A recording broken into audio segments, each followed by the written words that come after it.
সালেহ নবী বলেন, বলো তোমরা কি বলবো। এবার তারা তাকায় দেখে আলাদা একটা পাথর দেখা যায় এক জায়গায় পড়ে আছে।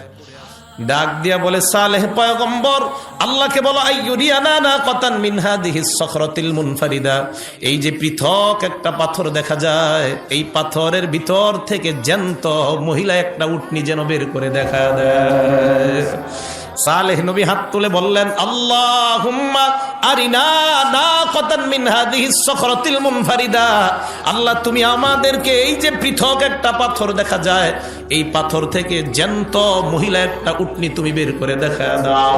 যেই মাত্র সালেহ নবী দোয়া করতে লাগলেন, তারা পাথরের দিকে তাকায়, পাথরের দিকে তাকায় দেখে তাতামাখাজু কামা তাতামাখাজুল হামেলা, গর্ভবতী নারীর পেটে বাচ্চা আসলে পেটটা যেমন বড় হয়ে যায়, তাকায় দেখে পাথরের পেট আল্লাহ কুদরতি ভাবে বড় বানায় দেয়। সব ক্ষমতার মালিক কে? অবাক হয়ে মানুষগুলা তাকায় আছে। সালেহ নবী বললেন, অপেক্ষা করো।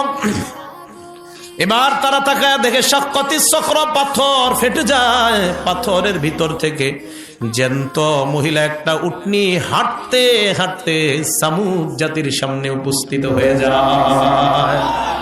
সালেহ নবী বললেন, হেদায়েত গ্রহণ করে নাও। তারা কয় এখন না, আরো বাকি আছে। কয় কি বাকি? কয় আল্লাহরে বলো এই যে মহিলা উটনি এটার ভিতর থেকে আমাদেরকে দুধ পান করাইতে বলো আল্লাহকে।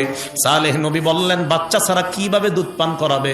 কয় যে আল্লাহ পাথর থেকে উটনি বের করে দেখাইলেন, ওই আল্লাহ বাচ্চা ছাড়া দুধ পান করায় দেখাইতে পারেন। সালেহ নবী দোয়া করলেন, আল্লাহ মেহেরবানি করে সামুদ জাতিকে আপনি প্রাণীর দুধ পান করায়া দেন। আল্লাহ বললেন, সালেহ পয়গম্বর তাদেরকে বলেন তাদের ঘরের মধ্যে যত কলস ড্রাম বালতি আছে সব নিয়ে আসার জন্য বলেন। সামুদ জাতি কয়, এটা আবার কেন?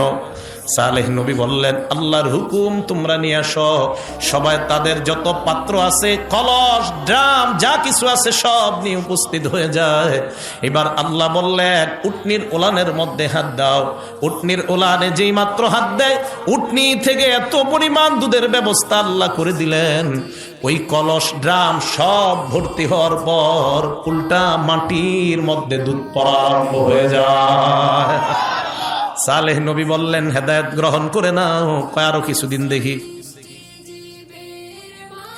আল্লাহ এবার বিধান দিয়ে দিলেন, সালেহ নবী আপনি জনগণকে জানায়া দেন, হাদিহি